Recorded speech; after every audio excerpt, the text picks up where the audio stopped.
Hello, everyone. So, welcome to this Dev Dojo session, which is basically about quality assurance. So, I warmly welcome you all here. So, yeah, let's start our journey into the world of quality assurance. Basically, imagine a scenario where the products that you've been using, the services that you have been using, exceeds all of your expectation, and you're very comfortable in using them. That's actually the power of quality assurance. So basically, keeping that in mind, let's dive into the basics of quality assurance and what is the significance that it holds in our everyday lives. So moving on.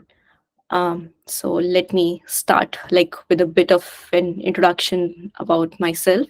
So I am Divya and I am working as a QA engineer in Mercari, and I have been associated with Mercari for like last 2 years. And I've worked in multiple teams and projects here, but right now I'm part of MKQA, and I'm supporting the cross border projects. And I've been here in Japan for like 5 years, and this is my third company here. And but overall experience is all in QA, and I have like 10 plus years of experience into quality assurance domain. So, yeah, so basically, I'll just try to convey whatever I know here and uh, pass on my knowledge and share as much information as I can. Uh, Moving on, like Elio, if you can go ahead and introduce yourself. Yeah, sure. Hello, my name is Alejo. Such as Divya, I also been in Mercari for about 2 years. I started working in Mercari US. We both started working for Mercari US and then moved to Marketplace. And now I'm currently working for the logistics team. Uh, and also, I have like about 10 years of QA experience in several uh, different types of companies. Nice to meet you. Okay, thank you, Elio. So, moving on to our icebreaker. So, what do you think? Like, why do cars have brakes?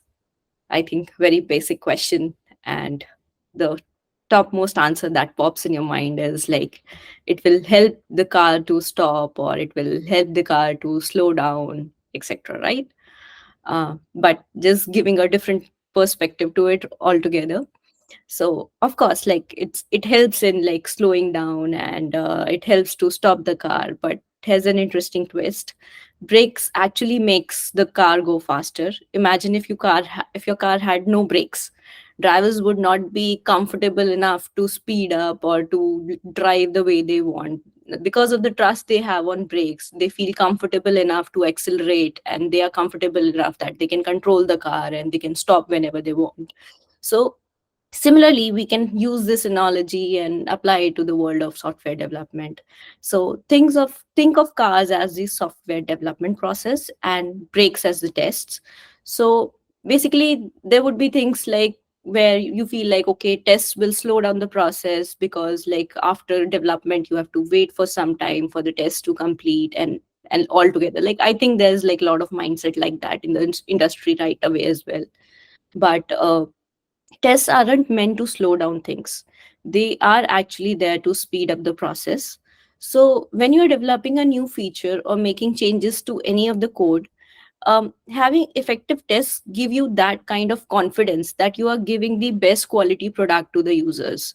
So it's very important to have like proper testing done for all of the features that you are releasing, and it will prevent like any kind of bugs and crashes and make development even smoother and faster. And we can even like automate our tests, we can have manual tests, so those are different kind of processes that we can follow and stuff. So we'll talk about it in the further sections of this presentation. but but the key to fast and safe development lies in the right tests. So if your tests aren't effective enough, our efforts will be wasted. And that's why, as QF professionals, we want to ensure that the right tests are in place to prevent this from happening, and the best quality product reaches to the production and to the end users.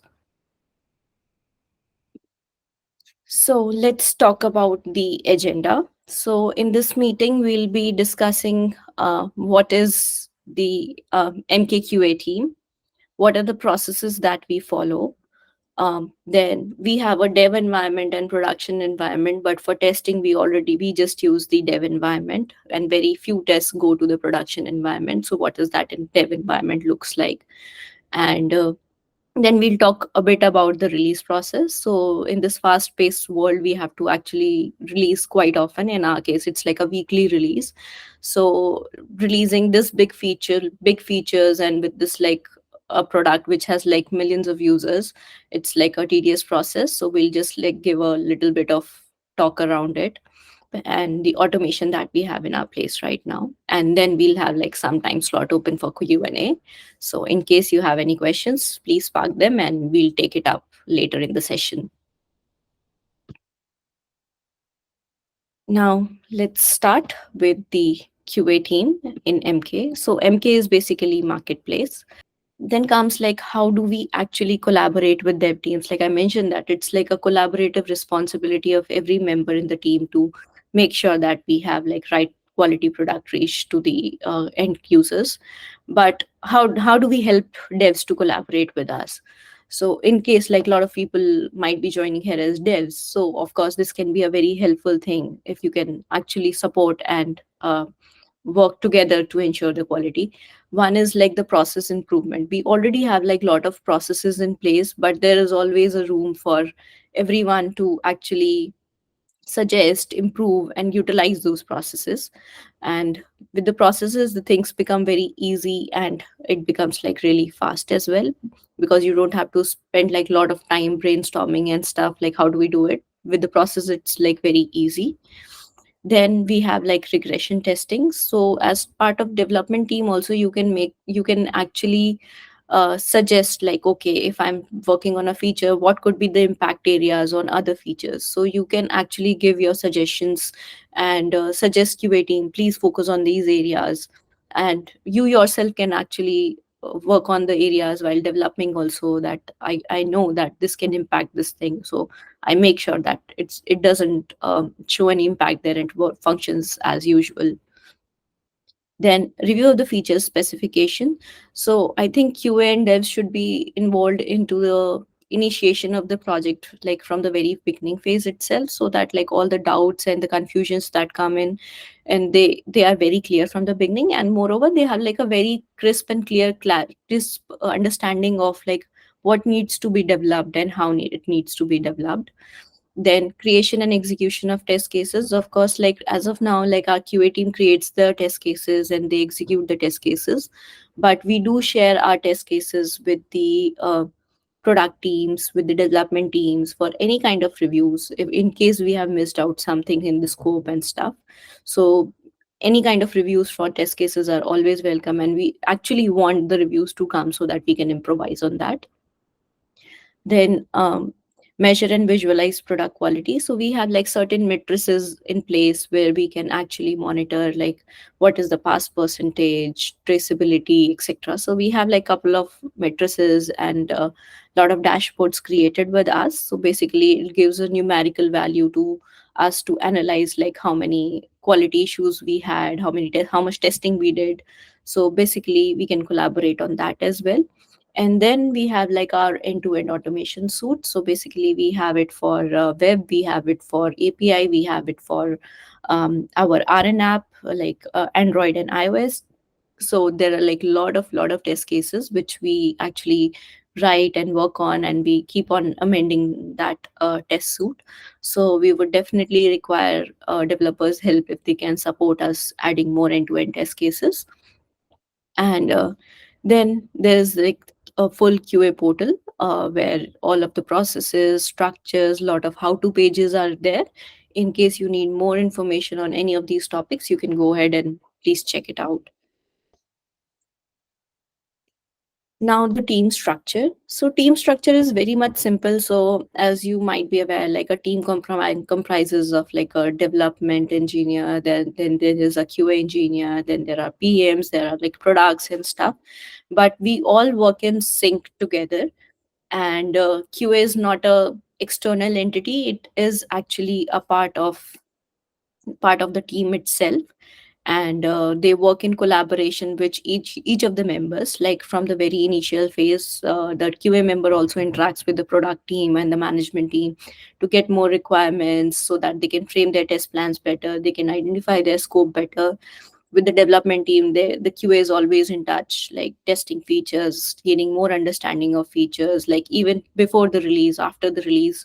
So they collaborate very well together, and the focus is set on increasing the quality from like product and customer perspective. So whatever things we do is basically like what customers would like, how the customers would feel using that features, how would be the customer experience while using that feature. So basically the mindset is like that, and all of the team collaboratively works in that direction. But only difference is that like in QA team we have like hybrid roles, where we can have like both manual and automation tasks. So all of the members, like all of the 30 members I mentioned, have been involved in like manual roles where they can actually test new features that are coming into their specific pods or into their specific domains. But they are also part of some kind of automation, let it be API, or it can be web, or it can be mobile. So that's how we operate as a team. Then QA mission. So the main QA mission is quality at speed, and we want to realize high quality product to our end users. And in this fast paced environment, there are like a lot of apps. Like if we talk about marketplace, also there'll be like a lot of apps in market, and there are, and they are actually improving, we are also improving. So it's a very fast paced environment where you have to be very competitive enough, and you have to like release good features that are of good quality to the customers. And this happens like on a very regular basis, because you can't lag behind, and you want like the best quality features to reach to the consumers, and to ease their lives we want to actually give them features, supports, any kind of thing. So just to make sure that it happens with a speed, we have to have like a very fast paced development cycle. And and since the development is going on a very fast pace, we have to cope up with that, and we want to ensure that quality also goes hand in hand with the development.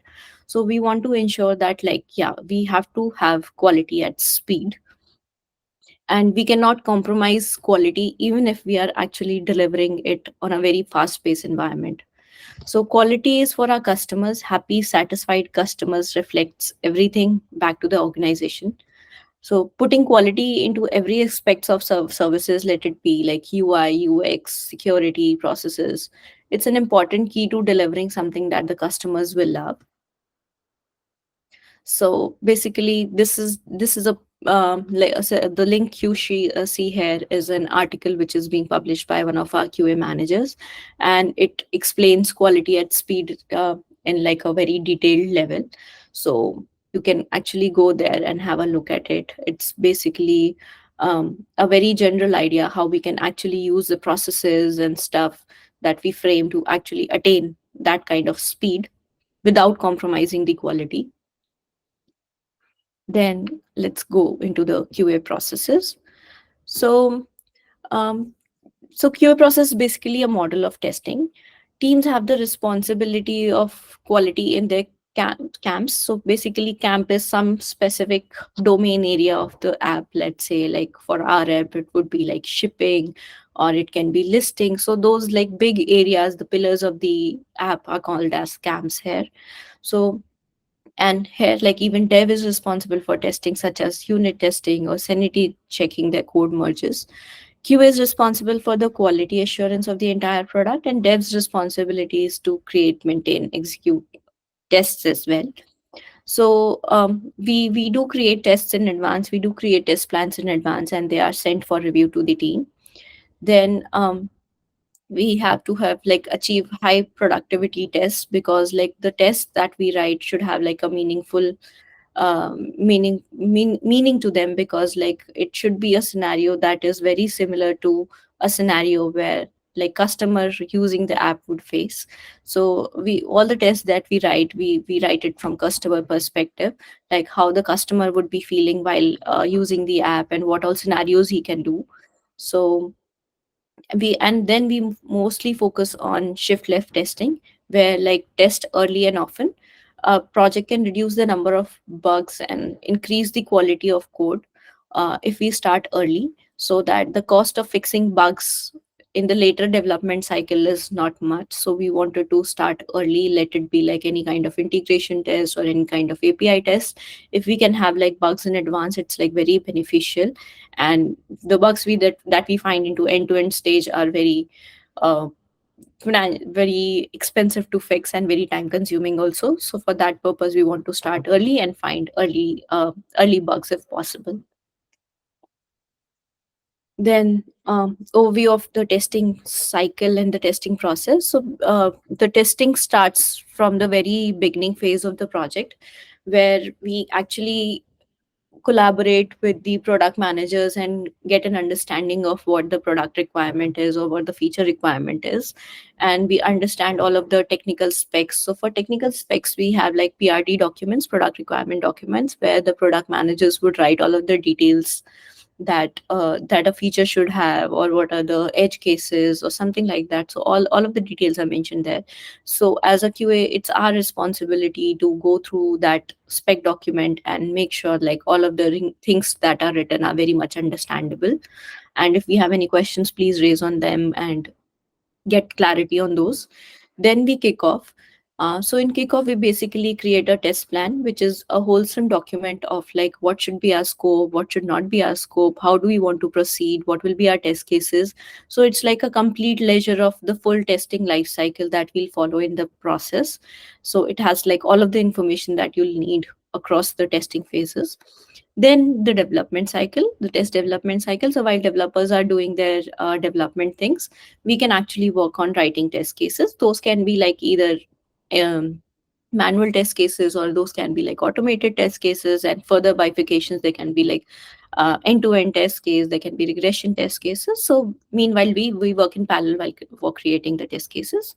Then demo. So we basically we actually execute those test cases, record the demos and share it with the product team to make sure like it aligns well with what the expectation was, and the same product is being built.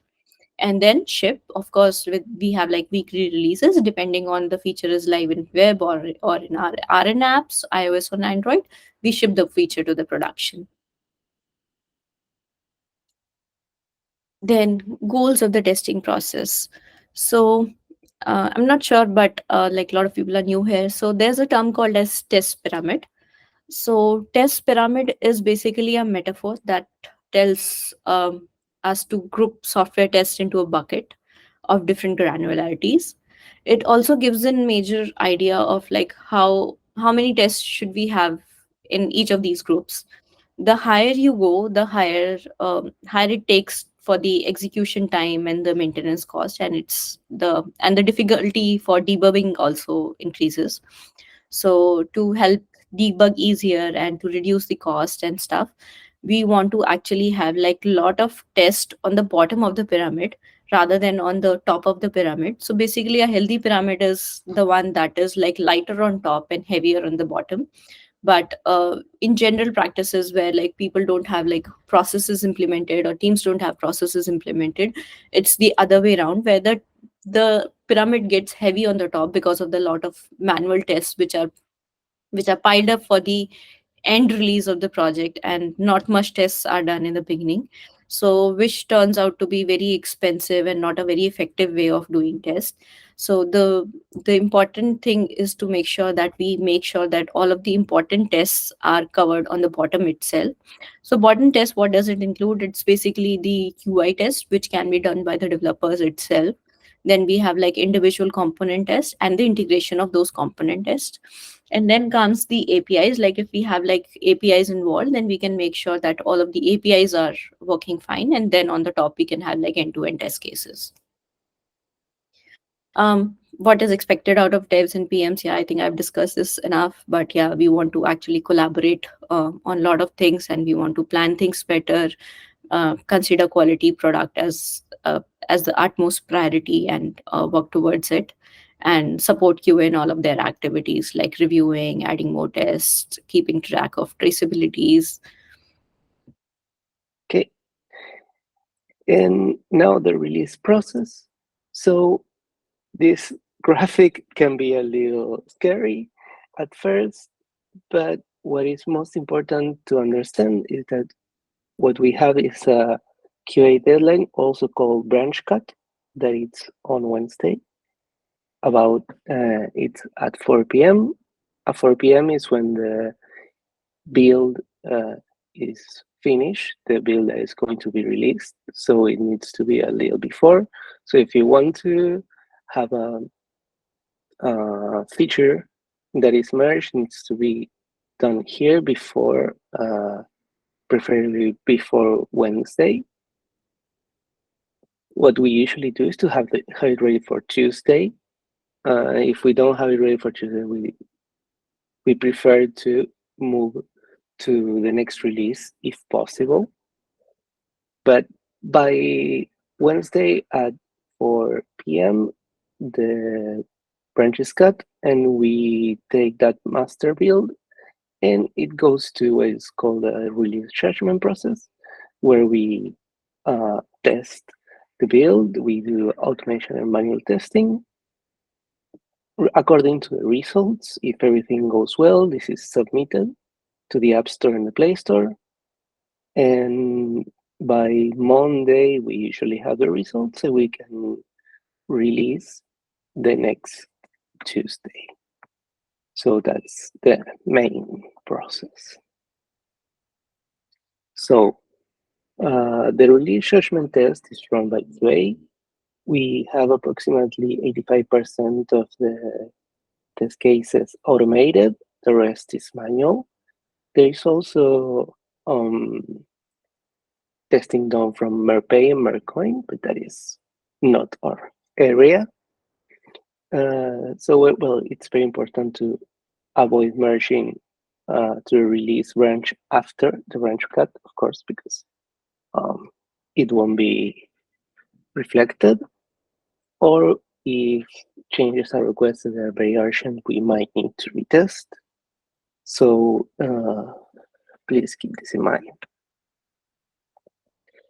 So, well, if you need to merge the release branch, it's important to contact the release facilitator every week. There is a different release owner, which is from the dev team, and a release facilitator, which is from the QA team. And of course, if there is any urgent request, you need to contact both to see how to go about that. Okay, so the web release train is very similar to the client apps release train, but it is shorter because, of course, we don't need to send it to any app store. So it's a shorter period of time. The branch cut is on Tuesdays, and the release day is on Wednesday, approximately. We can check this conference page after the meeting. Okay, I want to show you some metrics. So the first graph you see on the top is the automation coverage. You will see that for the latest versions, we have covered about 86% of the tests that we want to run. And we have an automation pass rate of about 86 as well. The remaining tests are sometimes failed because there are bugs, but they can be failed because of environment issues or things that are not exactly related to the build, but those are rechecked. For Android, we have slightly less, but it's similar. So the coverage is reaching 85%, and the pass rate is a little lower because we have some tests that are a bit flaky, but it is part of our OKRs to improve this pass rate. Now, regarding automation. So what is automation? It is basically the use of software to control the execution of tests and the comparison of actual outcomes with the predicted outcomes. Test automation can automate some repetitive but necessary tasks, and it is critical for a continuous delivery and continuous testing. This is straight from Wikipedia. So why do we do this? Of course, it is to help reduce the amount of manual repetitive tasks, which of course reduces the time it takes for us to perform a regression or release judgment. So the focus is on regression and release judgment test. We can cover multiple browsers and devices when needed, and we can uh, do the green light for a safe release. And with the use of automation, we can also improve the speed of developing release cycles by using CI solutions and increase the quality in early stages by doing regression. So the coverage is, as I showed you before, about 85% of the release judgment test suite. We have covered login, home, search, listing, item script, purchase, transaction, and a lot of more test cases. And about 15% of the tests are done manually. Some of them, they are waiting to be automated. Some of them cannot be automated entirely because of some third-party usage that it's not, we cannot automate, or we can, but the automation cost is too high and the benefit is too low. It may end up being a very flaky test. So this is the tech stack we are using to automate for iOS. We are using XUI test with Swift. For Android, we're using Jetpack Compose and Kotlin.